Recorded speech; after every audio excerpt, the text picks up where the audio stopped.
Hello, this is old Mr. Kent of MrKent.com, and I just got an idea a couple of days ago after talking to a guy who is a neighbor and has a Mavic Mini also.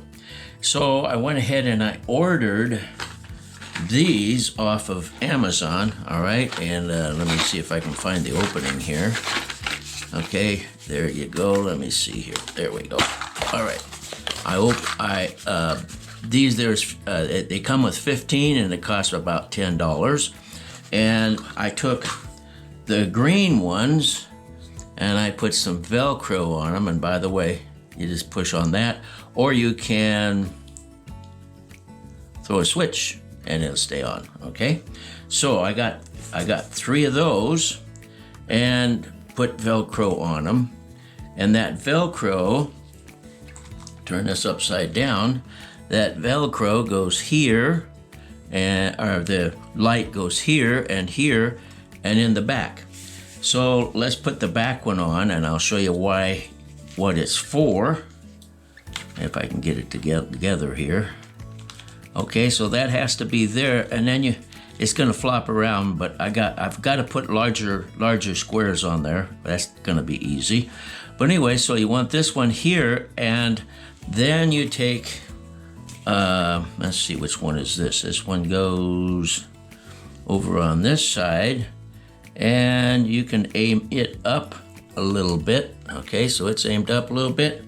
And then the other one goes on the other side, and it's aimed down a little bit.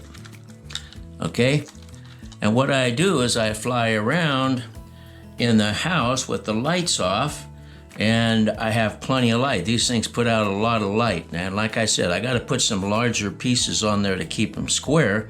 And the reason I put 2 on up here is because I found out that if you just put 1, then the gimbal will move out of the light and you won't be able to see. So you have to have 2 of these, one pointing down a little bit, one pointing up a little bit, and then the gimbal can follow where the light is.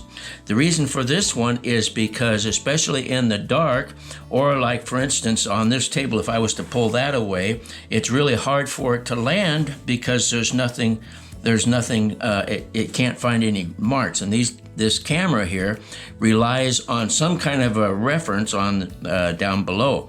And if you're flying in the dark, there's no reference. So this light then, when it's pointing like this, shines out onto the floor beneath the drone, and then it has a reference to keep it from going up and down and from moving sideways, either direction.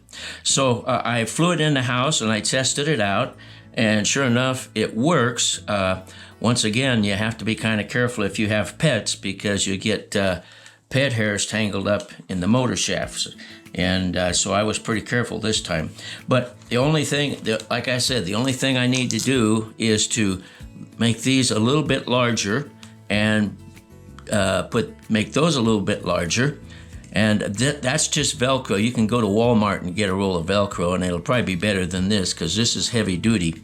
Anyway, and where this goes right across here, all right, you put this right behind that, and then when this leg closes up, it doesn't interfere with anything. Okay, so I studied that out, I put it together, and it worked. So let's take a look at the video.